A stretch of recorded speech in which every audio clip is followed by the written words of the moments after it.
La noche cayó sobre la hacienda como un manto de culpa tejido con hilos de humedad y silencio. El aire espeso del Brasil esclavista del año 1847 cargaba el olor a tierra mojada, a caña fermentada y a sudor antiguo impregnado en las paredes de la casa grande. Bajo el techo de tejas coloniales, entre sábanas de lino importado que se pegaban a la piel por el calor infernal, Dona Beatriz de Almeida cometía el pecado que los libros de historia jamás osarían registrar. Sus manos blancas, educadas para sostener abanicos y rosarios, temblaban mientras acariciaban la piel oscura de dos hombres que la sociedad consideraba propiedad, no personas. Afuera, los grillos cantaban su complicidad al viento cálido que mecía las cortinas de encaje, while la luna lina, testigo eterno de las transgresiones humanas, iluminaba apenas lo suficiente para revelar lo prohibido. Aquella noche marcó el comienzo del fin, el instante preciso en que el deseo desafió todas las leyes de Dios y de los hombres, desatando una cadena de eventos que terminaría bañando la tierra roja de sangre y secretos. Lo que sucedió en aquella alcoba no fue amor en su forma pura, sino la colisión violenta entre mundos que nunca debieron tocarse. Una danza macabra entre el poder y la sumisión, entre la pasión y la destrucción inevitable. Beatriz tenía apenas 22 años cuando la viudez la convirtió en señora de la Fazenda Santa Cruz en su esposo. 30 años Mayoere había muerto dejándole 200 esclavos, 1000 hectáreas de tierra y un padre que regresó como un buitre para controlar lo que consideraba suyo por derecho. El coronel Rodrigo de Almeida era un hombre cuya crueldad se había forjado en décadas de impunidad. Un patriarca que castigaba con el látigo por la mañana y rezaba el rosario por la tarde, sin ver contradicción alguna en sus actos. Para él, Beatriz era otra posesión más, una pieza valiosa que debía ser vigilada, controlada, casada nuevamente con algún aliado político que consolidara su poder. Empero, Beatriz había probado la libertad en aquellos meses de soledad, y su cuerpo joven, confinado entre corsés y convenciones sociales, ardía con una necesidad que ni las oraciones ni el luto podían apagar. Fue en ese estado de hambre silenciosa que sus ojos se posaron en ellos, Antomás y Joaquín, dos esclavos tan diferentes entre sí como el fuego y el agua, pero unidos por el mismo destino cruel. En Tomás había llegado de África apenas 2 años atrás, arrancado de su tierra cuando era poco más que un niño, alto, de músculos tallados por el trabajo forzado en los campos de caña. Guardaba en sus ojos una tristeza oceánica que Beatriz reconoció como el reflejo de su propia prisión. Hablaba poco portugués, pero sus manos comunicaban una ternura que ella jamás había conocido. Joaquín, en cambio, había nacido en Brasil, hijo de esclavos de la propia hacienda, inteligente, educado en secreto por un monje abolicionista antes de que el coronel lo descubriera y castigara. Poseía una rabia contenida y una lengua afilada que usaba con Beatriz no como esclavo, sino como igual, un acto de insubordinación que la excitaba y aterrorizaba por partes iguales.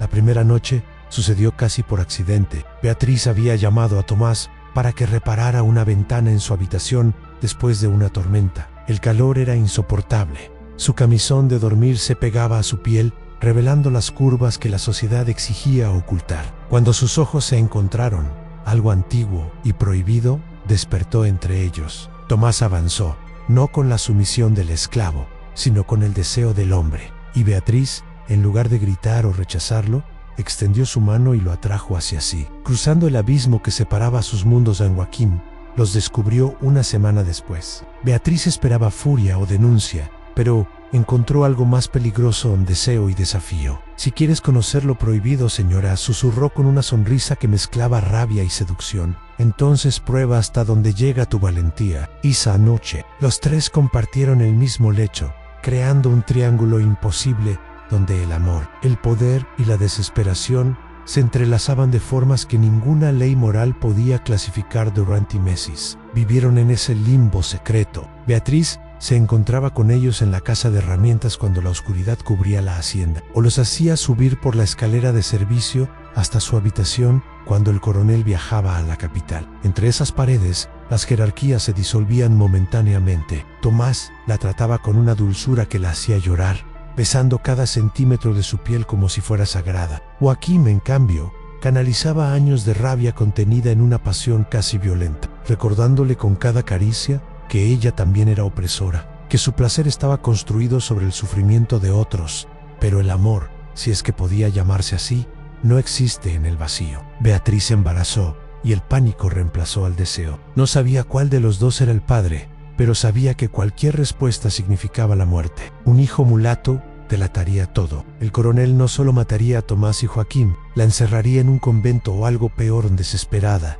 Beatriz planeó huir con ambos. Robó joyas, falsificó documentos de manumisión, organizó todo en secreto. La noche de la fuga llegó con una lluvia torrencial que convertía los caminos en ríos de barro. Pero el coronel, siempre vigilante, había notado los cambios en su hija, había pagado espías, interceptado mensajes. Cuando Beatriz, Tomás y Joaquín llegaron al límite de la propiedad donde esperaban los caballos, encontraron al coronel con 20 hombres armados. «Pensaste que podrías manchar nuestro nombre», rugió, su voz cortando la lluvia como un látigo. «Pensaste que estos animales podían tocarte sin consecuencias». Lo que siguió fue una masacre anunciada. El coronel ordenó que Joaquín fuera azotado hasta que la piel de su espalda se convirtiera en tiras sangrientas, obligando a Beatriz a mirar cada latigazo. Tomás intentó defenderlo y recibió un disparo en el estómago, cayendo en el barro mientras su sangre se mezclaba con la lluvia. «Esto es lo que sucede cuando olvidas tu lugar», susurraba el coronel al oído de su hija mientras la sujetaba, obligándola a presenciar la agonía de sus amantes San Joaquín,